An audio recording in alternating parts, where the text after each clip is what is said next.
Good morning class. How are you all? Hope so you all are good, all are fine. So students, as you know very well, our chapter how to organism reproduce is going on. This chapter may be finalized in today's video. ठीक है ना। आज की video में हम इस chapter को complete कर देंगे क्योंकि काफ़ी टाइम से हमारा चैप्टर चल रहा है ये।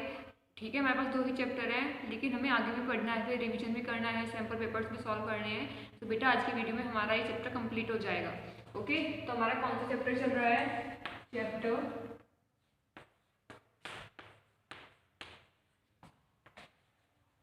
हाउ टू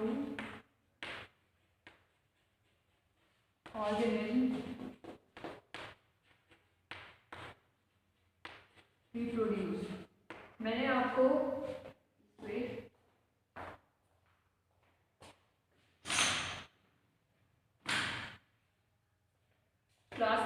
लास्ट वीडियो में एक आइडिया दे दिया था कि ह्यूमन रिप्रोडक्शन में होता क्या क्या है। ठीक है, कैसे होता है, क्या उसमें ऑर्गन्स इन्वॉल्व रहते हैं। आज मुझे उसी आपको डिटेल में डिस्कस करना है, उसके रिमेनिंग टॉपिक्स हम कवर अप करेंगे। ठीक है, तो देखो ये तो मैंने बता ही दिया था कि जो स्पर्म्स है वो मेल बॉडी से निकल के फीमेल बॉडी में एंटर करती है। मेल बॉडी में वो पेनिस से निकल के और फीमेल बॉडी में वजाइना के थ्रू एंटर करती है। ओके, तो चलिए मैं इसका डायग्राम ड्रॉ कर लेती हूँ ताकि हमें हमारे आगे जितने भी टॉपिक्स हैं वो सब क्या हो जाएं, क्लियर हो जाएं। क्योंकि फीमेल रिप्रोडक्टिव सिस्टम से ही हमें अभी बाकी का सारा चैप्टर क्लियर होगा। अगर इसमें डाउट रह गया तो फिर हमें कुछ क्लियर नहीं होगा। ओके, तो चलिए डायग्राम ड्रॉ कर लेते हैं।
रिप्रेजेंटेटिव इक्वल बनेगी, मे बी मेरी इक्वल ना रहे।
Okay, so this was the structure.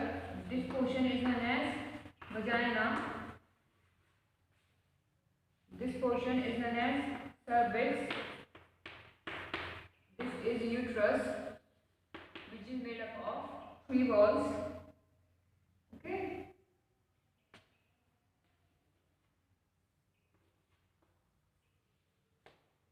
Eight. Something is missing there.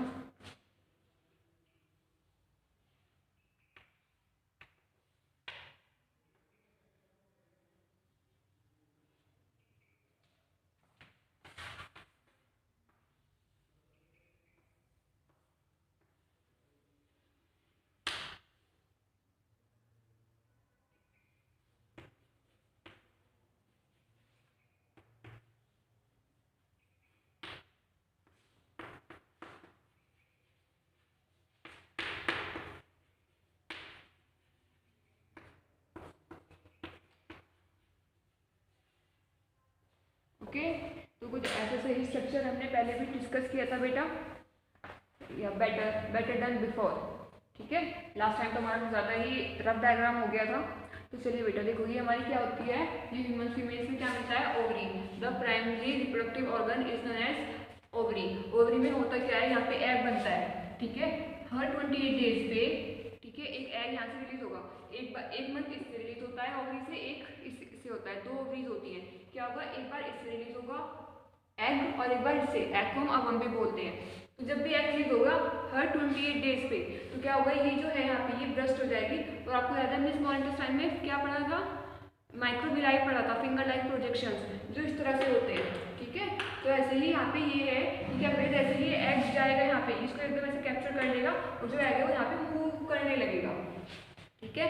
तो जो एग है वो यहाँ पे रुक जाता है, यहाँ से निकल के यहाँ पे इसको थोड़ा बहुत ऐसे ही रहने तो वो काम पहुँच गया यहाँ पे, ठीक है, इसकी हेल्प से, इन फिम्ब्रे की हेल्प से। यहाँ पे जो फिंगर एग प्रोजेक्शन है उसको क्या कहते हैं बेटा, फिम्ब्रे कहते हैं, ठीक है। कहाँ पे चला गया हमारा एग, यहाँ पे चला गया है ह्यूमन फीमेल एग। वो क्या है, वेजाइना के थ्रू स्पर्म है, स्पर्म का स्ट्रक्चर, ठीक है, वो सर्विक्स में आई। सर्विक्स के बाद काफी सारी स्पर्म्स कहाँ पे आई, फलोपियन ट्यूब पे मूव करी। पता है स्पर्म काफी सारी आती है, काफी सारे स्पर्म्स फलोपियन ट्यूब तक पहुंचती है, लेकिन खास बात क्या होती है कि सिर्फ एक ही होती है जो फर्टिलाइज कर पाती है। जैसे कि एग यहाँ पे जाता है, स्पर्म भी यहाँ पे, इनकी टाइमिंग बिल्कुल सेम होनी चाहिए, मतलब कोई बेनिफिट नहीं है पूरे प्रोसेस का, ठीक है। तो ऐसे ही स्पर्म यहाँ पे आएगी, इसकी वॉल के साथ इसकी वॉल को डिसॉल्व करेगी, तोड़ देगी, और इसमें भी अंदर न्यूक्लियस है और इसमें भी न्यूक्लियस है। इन दोनों की न्यूक्लियस आपस में क्या कर जाएगी, फ्यूज कर जाएगी, ठीक है। इन दोनों की न्यूक्लियस का क्या कर जाएगी बेटा, फ्यूज कर जाएगी। और जब यहाँ पे फ्यूजन हो जाएगा, फ्यूजन का मतलब क्या है, यहाँ पे फर्टिलाइजेशन हो गया। The fusion of male gamete with female gamete is happened, okay. तो ये क्या बन गया, ये एक सेल बन गई है यहाँ पे, ठीक है। अब यहाँ पे सेल डिवीजन होगा, ये न्यूक्लियस है, एक पूरी सेल है। अब यहाँ पे फर्दर सेल डिवीजन होता है, पहले एक सेल 2 में डिवाइड होगी, फिर वो 2 से 4 में डिवाइड होगी, 4 से 8 में डिवाइड होगी, ठीक है। 8 to 16, 16 to 64, ऐसे फर्दर प्रोसेसिंग चलती रहेगी। क्या होता है, जब भी यहाँ पे एग रिलीज होता है, ओवरी से जब भी एग रिलीज होता है, तो जो यूट्रस की बॉल्स होती हैं, ये जो बॉल्स होती हैं, ये काफ़ी ठीक हो जाती है, बहुत मोटी हो जाती है, इसलिए कि अगर यहाँ पे क्या होगा, फर्टिलाइजेशन होगा, रिप्रोडक्शन होगा, तो जो फिर यहाँ पे क्या होगा, प्रोजेनी बनेगी, ऑफस्प्रिंग बनेंगे, मतलब जाइगोट बनेगा। यहाँ पे हम बोलते हैं उसको जाइगोट, जो इनिशियल स्टेज में होता है, जब प्रेगनेंसी के 2 और 3 वीक्स होते हैं, उसको तब कहा जाता है जाइगोट फॉर्मेशन। जाइगोट फॉर्मेशन होगी तो वो यहाँ पे आके इम्प्लांट हो जाएगा। इम्प्लांट का मतलब होता है कि यहाँ पे आके धंस जाएगा, ठीक है, यहाँ पे आके धंस जाएगा। तो उसको किसकी सपोर्ट की जरूरत होगी, यहाँ पे धंसने के लिए, तो उसकी वॉल्स मोटी हो जाती है, उसको सपोर्ट करने के लिए यूट्रस की वॉल्स होती है वो काफ़ी मोटी हो जाती है, 2 to 3 टाइम्स हो जाती है वो, इसलिए कि जो क्या आएगा, ऑर्गेनिज्म आएगा, उसको सपोर्ट करने के लिए जरूरत पड़ेगी। तो यहाँ पे ये तो केस हो गया फर्टिलाइजेशन का। और देखो, अगर ऑर्गेनिज्म यहाँ पे जो ऑफस्प्रिंग बना, जो जाइगोट बना, ठीक है, जाइगोट बनने के बाद क्या होगा, यहाँ पे वो इम्प्लांट हो जाएगा।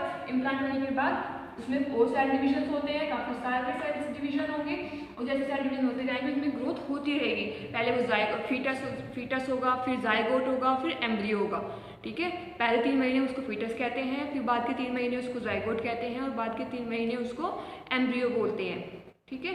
तो वो यहाँ पे क्या होगा, एक ग्रोथ होने लगेगा, और बड़ा हो जाएगा, और बड़ा, और पूरे एक बेबी में कन्वर्ट हो जाएगा, और पूरे बेबी वो बन जाता है जो यूट्रस को पूरा कवर अप कर लेता है, ठीक है। अब बात आती है कि चलो ये तो केस हो गया जब बेबी की पूरी ग्रोथ हो गई, और जो बेबी की ग्रोथ का टाइम पीरियड है ह्यूमंस में वो 9 मंथ का होता है। 9 मंथ बाद जो ये यहाँ पे मैंने बताया धंसता है, इस धंसने को बोलते हैं हम इम्प्लांटेशन। जो यहाँ से अवम रिलीज हुआ है उसको बोलते हैं हम ओव्यूलेशन, ठीक है।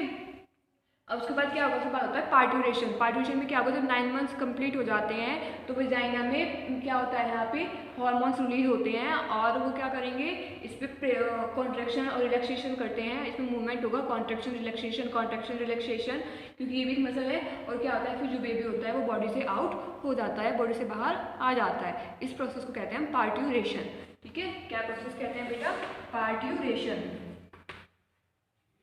the ejection out of the baby from the mother's body is known as parturition। और ये लोग समझ में आ गया हमें पूरा प्रोसेस जो 9 मंथ्स का होता है। लेकिन एक कॉमन सेंस की बात है, जो बेबी अपनी मदर की वॉम्ब में है या यूट्रस में है, वो सांस कैसे लेगा, उसका जो वेस्ट मटेरियल है वो रिमूव कैसे होगा। ठीक है, जो मदर की वॉम्ब में है उसका वेस्ट मटेरियल रिमूव कैसे होगा, वो सांस कैसे लेगा। और बेटा जी, और क्या आपका कह सकते हैं हम यहाँ पे इसको कि उसके बॉडी में एंटीबॉडीज कैसे बनेंगी, ये सब कैसे होगा। तो एक वर्ड आता है प्लेसेंटा, बहुत इंपॉर्टेंट है ये बोर्ड पॉइंट ऑफ व्यू से, इसको तो डेफिनेटली पढ़ना, प्लेसेंटा। ठीक है, क्या होता है प्लेसेंटा। प्लेसेंटा आपने देखा होगा, जब कोई बेबी बर्थ लेता है, कोई बेबी पैदा होता है, तो उसकी जो नेवल होती है, नेवल से एक कॉर्ड लगी रहती है, कॉर्ड जो उसको मदर की बॉडी से जोड़ती है, उसको अम्बिलिकल कॉर्ड कहते हैं। वो अम्बिलिकल कॉर्ड ही प्लेसेंटा कहलाती है। होता क्या है कि जो मदर सांस लेती है वो प्लेसेंटा के थ्रू उसकी बॉडी बेबी की, सपोज करो ये स्ट्रक्चर कुछ इस तरह से होगा, ये हो गया। ठीक है, तो ये मदर की मसल्स में हर चीज मिक्स है, तो यहाँ पे अंदर ये बेबी है, ये है बेबी। ठीक है, तो वो यहाँ पे बेबी से जुड़ी हुई होगी वो मसल, ये जो प्लेसेंटा और प्लेसेंटा ऑर्गन होता है, और ये इस तरह से बेबी से जुड़ा हुआ होता है। तो मदर जो भी सांस लेगी, मदर की मसल्स में जो भी क्या आती है, ऑक्सीजन आती है, वो प्लेसेंटा के थ्रू बेबी को ट्रांसफर हो जाती है। जो बेबी की कार्बन डाइऑक्साइड होती है वो प्लेसेंटा के थ्रू मदर के ब्लड में मिक्स हो जाएगी, और जब मदर क्या करेगी, कार्बन डाइऑक्साइड छोड़ेगी, तो वो कार्बन डाइऑक्साइड भी रिमूव हो जाएगी। जो उसका एक्सक्रीटरी मटेरियल होता है वो मदर के ब्लड में मिक्स हो जाएगा प्लेसेंटा के थ्रू, और वो बॉडी से एक्सक्रीट हो जाएगा। मदर जो खाएगी, मतलब जो न्यूट्रिशन उसके ब्लड में मिक्स होंगे, वो सब न्यूट्रिशन प्लेसेंटा के थ्रू उसके बेबी के पास चले जाएंगे। तो बेसिकली प्लेसेंटा होता क्या है, it is a connection between mother and their baby which help in the exchange of materials. All the materials which are exchanged between mother and their baby is only due to the placenta. ठीक है, तो ये आपका होता है placenta, और यही होता है सेक्सुअल रिप्रोडक्शन। इसके बाद सेम वही होगा बेटा कि वो जाइगोट है, अब जाइगोट से वो एम्ब्रियो बन जाएगा, और उसमें फर्दर डेवलपमेंट्स होने शुरू हो जाएंगे, और वो धीरे धीरे धीरे धीरे पूरा बेबी बन जाएगा। ये जो था सेक्सुअल रिप्रोडक्शन में। अब एक कंडीशन आती है, मैंने बताया कि यहाँ पे स्पर्म ने फ्यूज किया। अब अगर स्पर्म ही ना हो तो, अगर स्पर्म ना हो तो क्या होगा।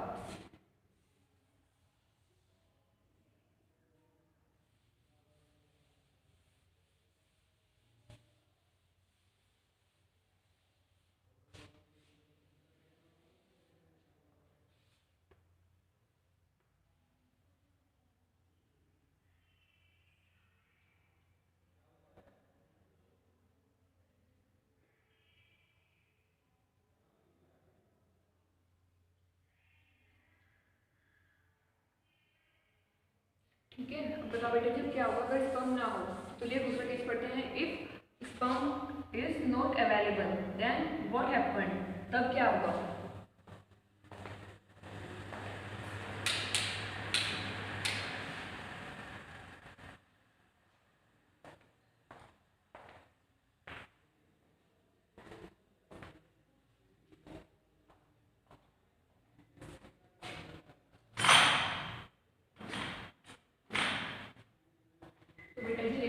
अब यहाँ पे क्या हुआ, सेम ओव्यूलेशन का प्रोसेस तो हुआ, मतलब release of अवम from the ovary तो हुआ। ओवरी को थोड़ी पता था कि स्पर्म आएगा या नहीं आएगा, वो तो अपना प्रोसेस कंटिन्यू कर रहा है। आपको थोड़ी पता है कि आपके एग्जाम्स में कितने मार्क्स आने हैं, आप तो अपना मेहनत करोगे करोगे, आपको थोड़ी पता है एग्जाम्स होंगे नहीं होंगे, आपको तो पढ़ना है। तो सेम ऐसे ही ओवरी को तो अपना काम करना है, यूट्रस को अपना काम करना है, स्पर्म आना है, वो तो बात की चीज़ है। ओव्यूलेशन हुआ, ये ब्रस्ट हुआ, अब हम कहाँ पे पहुँच गया, सेम फलोपियन ट्यूब में पहुँच गया। ठीक है, जैसे ही अब हम यहाँ पे पहुँचा, यूट्रस ने अपने आपको तैयार कर लिया कि भाई कभी वो बेबी बन जाए, कभी वो फीटस बन जाए, और उसकी ज़रूरत पड़े, वो अपने आपको पूरा प्रिपेयर कर लेता है। सेम है, उसकी जो वॉल्स हैं वो काफ़ी मोटी हो जाती है, काफ़ी ठीक हो जाती है, तो उसकी मायोमेट्रियम लेयर्स होती हैं। यूट्रस 3 तरह के वॉल से मिलकर बनता है, 3 तरह के सेल से, एंडोमेट्रियम, एक्टोमेट्रियम एंड मायोमेट्रियम। ठीक है, अब सपोज करो यहाँ पे स्पर्म नहीं आया, मतलब कॉपुलेशन और मेटिंग नहीं हुई बिटवीन मेल एंड फीमेल, तो स्पर्म नहीं आएगा। तो इस कंडीशन में क्या होगा, ये अब यहाँ पे 24 आवर्स ये वेट करेगा स्पर्म का, मतलब पूरे 1 दिन तक ये वेट करता है स्पर्म का। उसके बाद अगर स्पर्म नहीं आता तो ये सेम अपना वही मूवमेंट करेगा, ये यहाँ पे आ जाएगा एज जैसे ये है, कोई इसमें चेंजेस नहीं होंगे। ठीक है, ये यहाँ पे आ जाएगा, ये यहाँ पे आ जाएगा, यहाँ पे जैसे आता है। अब यूट्रस को पता लग गया है कि फीटस नहीं बना, मतलब स्पर्म नहीं आया, तो ये क्या होगा, ये जो वॉल सिंक का काम खत्म हो गया, वेस्ट हो गया इनका बनना। तो ये क्या होती है, ये वो जो वॉल्स होती है ना बेटे ब्लड की बनी हुई होती है, ब्लड कैपिलरीज की बनती है ये जो वॉल्स होती हैं। तो जैसे ही पता लगता है कि स्पर्म नहीं आया, मतलब फर्टिलाइजेशन नहीं हुआ, सेक्सुअल रिप्रोडक्शन नहीं हुआ, तो ये जो वॉल्स होती है ये टूट जाती है, ये जो वॉल्स होंगी ये टूट जाएंगी। ठीक है, ये सब ब्लड की बनी हुई है और ये वापस से सब मसल्स टूट जाती है। तो क्या होता है, फिर जो ब्लड की तरह मसल्स बनी हुई होती हैं वही टूट जाती हैं। तो फर्टिलाइजेशन ना होने की वजह से, स्पर्म के ना आने की वजह से क्या होता है, ये जो ब्लड यहाँ पे इकट्ठा हुआ था इन वॉल्स को सपोर्ट करने के लिए, वो ब्लड वजाइना के थ्रू, ऐसे वजाइना के थ्रू बॉडी से बाहर आ जाता है और उस प्रोसेस को कहते हैं मेंस्ट्रुएशन, जो फीमेल्स में होता है एट एवरी 28 डेज। ठीक है, तो ये अवर भी इस ब्लड के साथ मिक्स होकर बाहर आ जाएगा और ये ब्लड भी वजाइना से क्या होगा बेटा, बाहर आ जाएगा। ठीक है, और क्या होगा, इसको हम बोलते हैं मेंस्ट्रुएशन और ये हर 28 डेज पे फीमेल्स में होता है।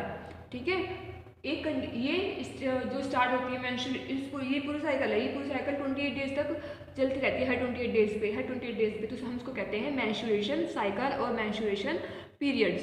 ठीक है, ये शुरू हो जाता है फीमेल्स में at the age of 13 to 14, minimum 12 और मैक्सिमम 15, इस एज में शुरू हो जाता है इसको। ठीक है, इसको हम बोलते हैं मेनोरेज।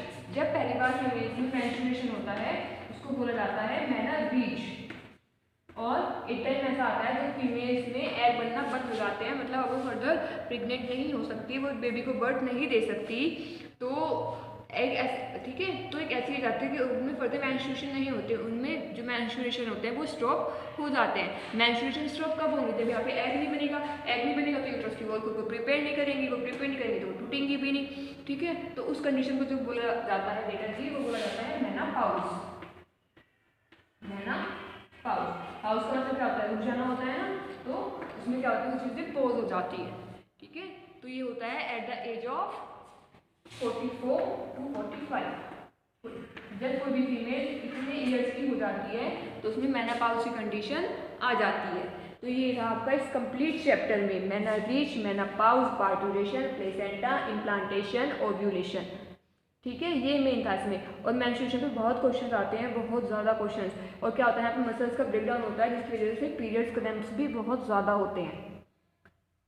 ठीक है, तो बेटा ये होता है, it is the most important topic of your chapter and for your exam point of view. ठीक है, तो ये सब स्टार्ट होता है प्यूबर्टी पे। अब क्लास आपकी बुक में एक टॉपिक आता है puberty. What do you mean by puberty, क्या होता है puberty? Puberty is a age when the sexual changes observe in males and females. Puberty एक वो एज है जब मेल्स और फीमेल्स की बॉडी में सेक्सुअल चेंजेस आने लगते हैं। अगर हम बचपन में किसी एक लड़के और लड़की को देखें तो हमें समझ नहीं आता कौन सा लड़का है और कौन सी लड़की है, which one is boy and which one is the girl, एक पर्टिकुलर टाइम पीरियड तक। लेकिन फिर एक टाइम ऐसा आता है कि दोनों में चेंजेस दिखने लगते हैं। ठीक है, तो जब जिस एज में बॉयज़ को बियर्ड आने लगे, मॉस्टेच आने लगे, उनकी जो आवाज़ है वो भारी होने लगे, मसल्स में ग्रोथ होने लगे, उनका चलने का तरीका जो बदल जाए, पूरी बॉडी पे जब हेयर्स का डेवलपमेंट हो जाता है, ठीक है, आर्म्स में, पूरी बॉडी में, ये ओवरऑल चेस्ट पे, तो उसको हम क्या कहते हैं कि अब ये प्यूबर्टी को रीच कर गए हैं, अब इनमें प्यूबर्टी आ गई है। ठीक है, क्लियर है? और फीमेल्स में क्या क्या चेंजेस होते हैं at the age of puberty? Males में ये सब प्यूबर्टी कौन सी एज में आती है? 14 to 15 स्टार्टिंग होती है। फीमेल्स में जो प्यूबर्टी होती है वो 12 की एज से स्टार्टिंग हो जाती है। फीमेल्स में प्यूबर्टी में क्या क्या चेंजेस आते हैं? Enlargement of breast, menstruation most important है। ओके, उनकी जो आवाज़ है वो बहुत बारीक हो जाती है, लो पिच साउंड, पूरी बॉडी पे हेयर्स का डेवलपमेंट होना, ठीक है, और ये उनका चलने का तरीका बदल जाना, इस तरह के जो चेंजेस होते हैं, ये बॉडी लैंग्वेज का चेंज हो जाना, ये सब जो होता है ये किस में आता है? सेक्सुअल चेंजेस में आता है। ये हमारी बॉडी में हार्मोनल्स का जो रोल होता है या जो फंक्शन होता है वो चेंज हो जाते हैं, इसलिए ये सब चेंजेस बॉडी में अपियर होते हैं। तो बेटा यहाँ पे आपको चैप्टर ये कंप्लीट हो जाता है। ठीक है, आपको कोई भी डाउट हो आप मुझसे पूछ लेना, कोई टॉपिक रह गया हो तो भी बता देना, मैं उसको कवर अप करा दूँगी नेक्स्ट वीडियो में। अब आपको ये चैप्टर अच्छे से पढ़ना है, बहुत ध्यान से पढ़ना है, ठीक है, बहुत ध्यान से पढ़ना है वहाँ चैप्टर, और उससे जो भी प्रॉब्लम आएगी वो मुझसे पूछ लेना। ये याद रखना कि फीमेल बॉडी में 2 इवेंट्स होते हैं, in the presence of sperm और in the presence of sperm, और when fertilisation takes place, when fertilisation doesn't takes place. अगर फर्टिलाइजेशन हो रहा है तब क्या होगा, अगर फर्टिलाइजेशन नहीं हो रहा है तो तब क्या होगा। ठीक है, तो फीमेल इसीलिए जो फीमेल रिप्रोडक्टिव ऑर्गन है वो ज़्यादा इंपॉर्टेंट है, वो एग्जाम्स में ज़्यादा पूछा जाता है क्योंकि उससे क्वेश्चन ज़्यादा बनते हैं। मेंस में सिर्फ इतना है कि किस ऑर्गन में स्पर्म्स बनेंगी, क्या उस ऑर्गन का फंक्शन होगा और क्यों वहीं पे ही बनती हैं। तो कहाँ पे बनती हैं जो स्पर्म होती हैं, वो बनती हैं टेस्टिस में। रीज़न मैंने आपको बताया था, because testes provide the lowest minimum temperature which is most essential for the formation of sperms। ठीक है, क्लियर है। और हाँ, एक बात और, दो न्यू वर्ड्स आएंगे, स्पर्मेटोजेनेसिस और oogenesis, वो देख लेते हैं वो क्या होगा।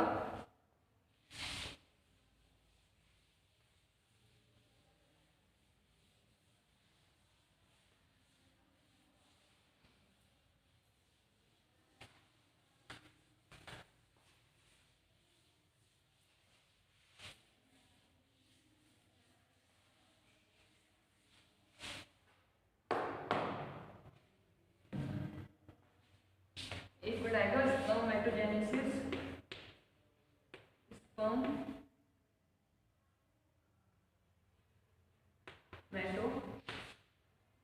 Spermatogenesis and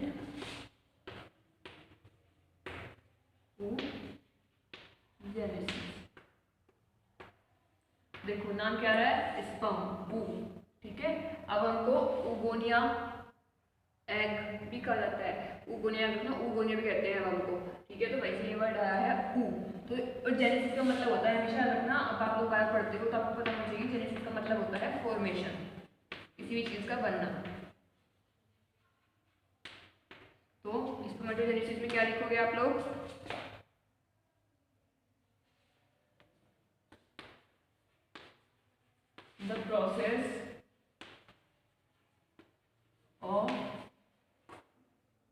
the process in which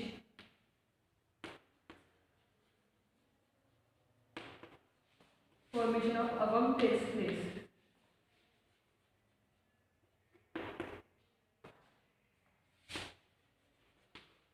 Formation of ovum takes place।